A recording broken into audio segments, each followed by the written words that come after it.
Hi friends, నా పేరు Imran. Latest updates కోసం నా ఛానల్ని సబ్స్క్రైబ్ చేయండి. చూడండి, ఈరోజు మనం మన యొక్క విండోస్ 7 టాస్క్ బార్ కలర్ ఎలా చేంజ్ చేయాలో నేర్చుకుందాం.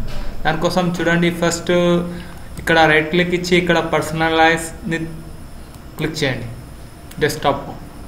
తర్వాత చూడండి, ఇక్కడ విండోస్ 7 ఉంది. విండోస్ 7 దీన్ని క్లిక్ చేసిన తర్వాత చూడండి, మీకు విండోస్ 7 ఒకవేళ మీకు ఏ థీమ్ కావాలనుకుంటే ఆ థీమ్ తీసుకోండి. చూడండి, ఎగ్జాంపుల్ ఆర్కిటెక్చర్ ఇక్కడ ఉంది. ఏది కావాలనుకుంటే అది తీసుకోండి. విండోస్ 7 తీసుకుందాం. ఆ తర్వాత ఇక్కడ చూడండి, ఇప్పుడు మనం ఒక ఇది తీసుకుందాం. ఇది తీసుకున్న తర్వాత చూడండి, ఇది నా యొక్క కలర్ ఉంది. ఈ కలర్ అంతా బ్లూ కలర్లా కనిపిస్తుంది. దీని యొక్క టాస్క్ బార్ కలర్ని చేంజ్ చేయాలంటే దీన్ని క్లిక్ చేయండి.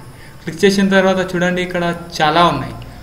అయితే మీకు ఒకవేళ ఇక్కడ బ్లూ ఉంది కాబట్టి మీరు ఒకవేళ పింక్ తీసుకోవాలనుకుంటే పింక్ని క్లిక్ చేయండి. చూడండి, ఇది అంతా పింక్ కలర్లో వచ్చేసింది టోటల్లీ టాస్క్ బార్. ఇలా మీరు సెట్టింగ్ చేసుకోవచ్చు. చూడండి, ఇక్కడ ఎక్కువ పింక్ కలర్లో చేసుకోవాలన్నా పింక్ కలర్ పెట్టుకోవచ్చు. ఆ తర్వాత చూడండి, ఇక్కడ షో కలర్ మిక్సర్ అని ఉంది. దీనిపైన క్లిక్ చేయండి. క్లిక్ చేసిన తర్వాత చూడండి, ఎంత కావాలంటే అంత పెట్టుకోవచ్చు. చూడండి, ఎగ్జాంపుల్ బ్రైట్నెస్ ఎంత కావాలంటే అంత పెట్టుకోవచ్చు. మీ ఇష్టం వచ్చింది పెట్టుకోవచ్చు. ఏ సైజులో కావాలంటే ఆ సైజులో పెట్టుకోవచ్చు.